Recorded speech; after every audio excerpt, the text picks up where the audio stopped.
menjelaskan gimana sih sebenarnya metode pengambilan sampel di lapangan yang sebenarnya apa aja yang harus digunakan, gimana cara menangani sampel itu gitu.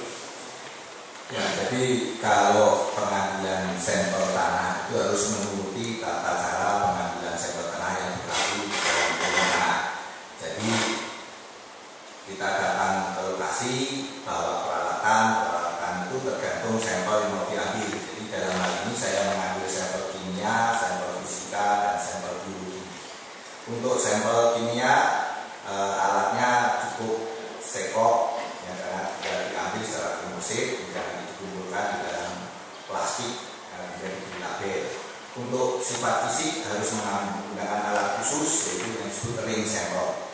Nah, ring sampel ini terdiri dari bahannya dari stainless steel, ya, dan harus memenuhi syarat tertentu, makanya tidak bisa sembarangan. Itu dijual. Kalau ingin beli di Ejelkamp di Nederland itu sangat mahal. Itu satu box kira-kira $3.000. Jadi di lab saya pun tidak terlalu banyak punya karena mahal. Jadi kadang-kadang kita harus menunggu bulan. Makanya kadang-kadang kalau saya diminta jadi ahli pun tidak semerta-merta bisa langsung berangkat karena alat itu harus menunggu karena alatnya terbatas. Nah, itu harus diambil dengan alat khusus. Ya, ada alat untuk memasukkannya juga harus ada alat khusus karena ini menyangkut sifat-sifat fisik yang nantinya disebut contoh tanah utuh. Karena itu contohnya disebut contoh tanah utuh, maka harus diperlakukan dengan sangat hati-hati supaya tidak mempengaruhi hal-hal yang nantinya bisa mempengaruhi hasil analisis.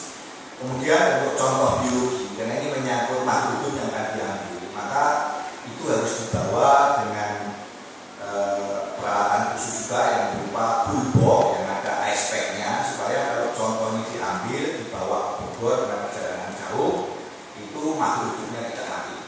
Nah, sehingga ada alat yang disebut bulbok, dan kalau cara pengambilannya pun mirip dengan cara kimia, cuma tidak boleh kena matahari langsung karena di dalam ilmu biologi tanah terutama mengenai mikro atau mikroorganisme itu peka terhadap sinar ultraviolet. Jadi kita buka di tengah matahari sambil sampel kena sinar matahari, maka makhluk-makhluknya bisa mati. Sehingga kalau tidak ditangani dengan baik, maka hasil bisa melenceng karena mungkin di lapangannya banyak hasilnya, tapi karena salah menangani sampel sampai di Bogor mati semua. Maka itu harus hati-hati.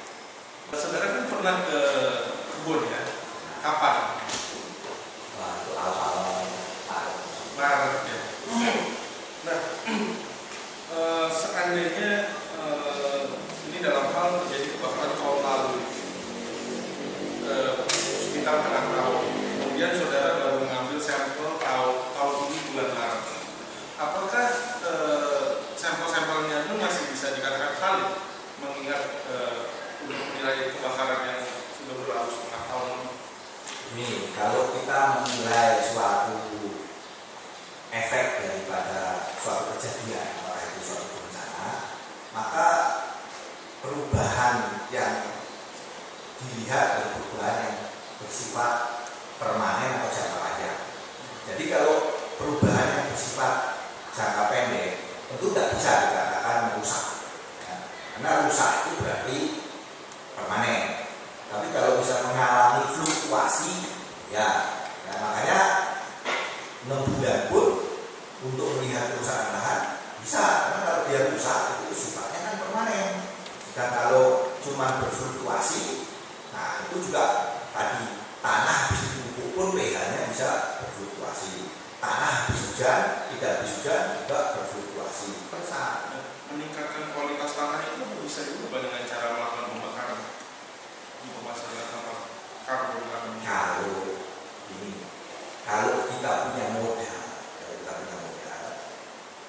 pembakaran untuk kebun sawit tidak cocok. Tapi kalau misalnya dulu zaman nenek moyang itu, kan mereka melakukan yang namanya ladang berpindah. Ladang berpindah itu bahasa Indonesia slash and burn. Jadi mereka potong kayu, dibiarkan kering, kemudian dibakar dengan ditungguin untuk mendapatkan abu, terus nanamnya itu padi, gogok, sayur, jagung.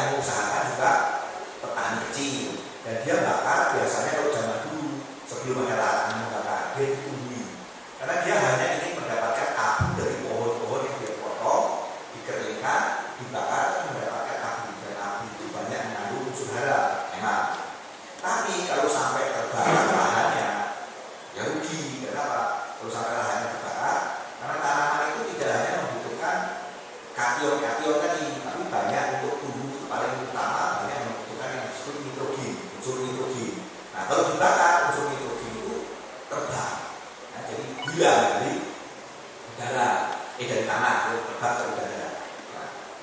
Apakah bijaksana melakukan pembakaran lahan di mana kita tahu bahwa area yang akan dibakar itu adalah area banjir sehingga daerah tersebut terendam banjir. Pertanyaan saya, bagaimana dengan abu yang kemudian dihasilkan dari bakar tersebut? Ya, itu kena banjir ya artinya rendah, karena itu mudah sekali larut dalam air. Terus saya kebajikan bakar daerah itu ya cuma lebih baik ya beli kapur dolomit, karena kapur dolomit itu termasuk agak susah larut dibanding dengan abu bakaran. Kalau abu bakaran itu mudah sekali larut. Saudara ahli, apakah saudara ahli mengenal persamaan Sailor dan Pusat? Ya, tahu. Itu rumus gimana? Ya, karena ada izin majelis ahli, kita tidak tahu apakah prioritasnya apakah hanya sebatas keahlian dalam ilmu tanah atau juga mengenai menghitung gas rumah kaca. Kita pertanyakan dulu apa urgensinya ahli ini bisa menerangkan mengenai teori Sailor Brunson. Itu yang tadi itu apa? Kerusakan di gas emisi. Sekarang ahli bisa jawab? bisa, soalnya ini Enggak. Apa dasar ahli bisa menjawab? Saya perlu tahu mengenai kurikulum vitaisasi ahli itu. Tadi ahli menyatakan bahwa ahli adalah ahli dalam bidang ilmu tanah. ya, tapi ini Pak, ini ada buku yang mengenai kebakaran lahan yang dikarang oleh Dr. Laila Sofina. Ya. Buku itu diajukan ke Dikti untuk dibiayai oleh Dikti. Nah, oleh Dikti siapa yang diminta untuk mengevaluasi buku tersebut? Bisa dibaca di kata pengantar buku tersebut. Siapa? Saya. Kenapa tidak meminta ahli kebakaran lain? Saya tidak tahu, tapi Dikti. Makanya saya bilang keahlian seseorang bukan pengakuan diri sendiri, tapi diakui oleh orang lain. Ya, betul saya gini. Ya, ini kalau itu coba belakang itu kata-kata bijak. Bapak punya keahlian atau tidak pada hitungan di untuk meningkatkan itu? Kalau hitung-hitungan kimia itu kan hitung-hitungan kimia saja. Jadi C dibakar akan menjadi CO2. Kalau komposisi sekian ya bisa dihitung. Enggak, maksudnya Bapak punya keahlian itu tidak? Begitu tuh bisa. Enggak, kurikulum penting Bapak di sana, ya Bapak ahli tanah, ya tadi ada juga ada anggota seperti tadi. Nah, kalau untuk Gambut ada, saya ada ahli. Untuk menghitung gas emisi rumah kaca? Menghitung gas emisi rumah kaca justru saya itu banyak punya penelitian menghitung emisi gas kurikulum rumah kaca. pentingnya belum dikasih ya. Ada nggak Bapak sekarang? Ada di Kurikulum penting. Saya sekarang juga saya sedang melakukan penelitian mengenai emisi gas rumah kaca di hutan HTI. Kalau tadi sudah dijelaskan, kan Bapak ini kan melakukan penelitian ya, penganalisis di lapangan ya, menganalisis di tanah di beberapa sampel gitu ya, beberapa titik sampel. Hasilnya itu ada dituangkan di mana itu?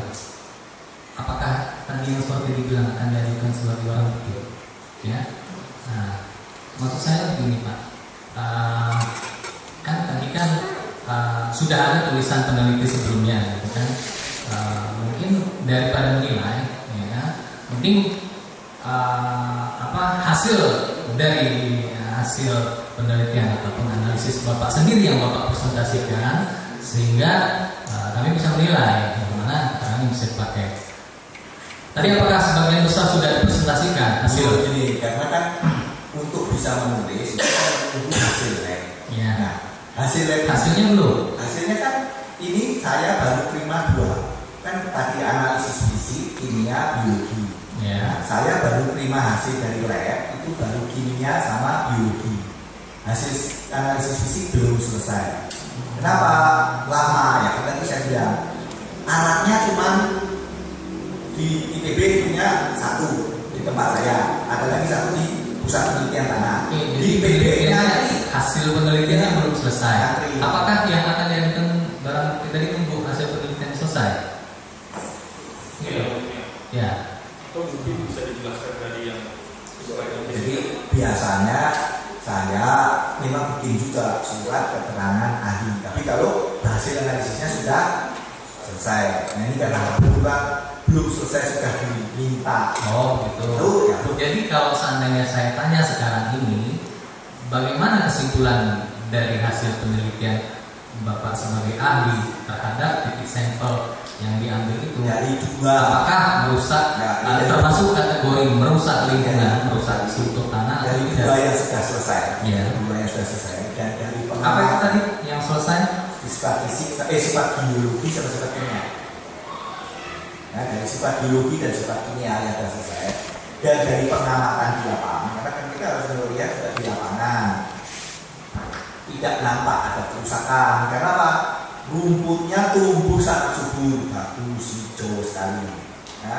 Ini khusus tanah ya Pak ya? Iya, khusus tanah. Makanya rumput di sana tumbuh sangat bagus. Ya.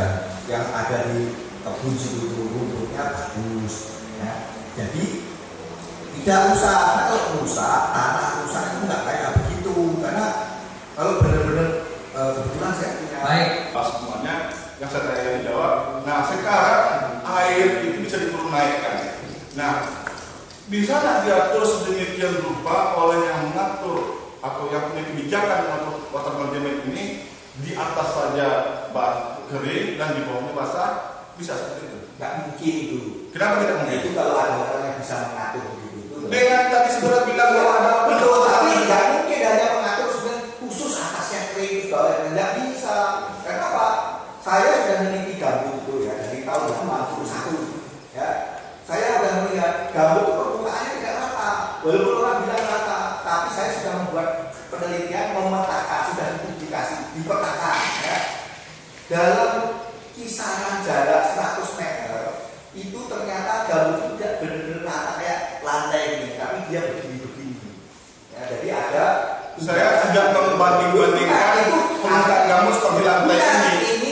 Itulah logika cara berpikir lahan yang kita bicarakan. Itu ini akan menjelaskan bahwa mengatur air ke atasnya bawah basah bawah ini. Lapisan permukaan maksud saya. Iya itu susah karena atas permukaannya kan begini-begini. Ya, jadi ada yang terbuka atas, dicekung ke bawah, dicekung ke atas. Jadi akhirnya apa? Bisa jadi yang atas yang ada saya di bawah ini jadi terlalu basah, yang atas kering. Jadi susah makanya itu. Fakta di lapangan pun terbakar itu nggak bisa merata. Jadi ada spot kebakar di spot kebakar. Karena apa? Permukaan gambutnya begini-begini sehingga kadar airnya pun ya begini-begini juga. Itu beda antara orang yang belum melakukan penelitian yang presisi dan sudah diterbitkan di jurnal internasional dengan yang cuma ngomong saja. Dari tersebut cukup ya. Demikian sidang ditunda sampai dengan hari Rabu tanggal 28 Mei 2014 dengan acara masuk diberikan kesempatan kepada ahli untuk mengajukan ahli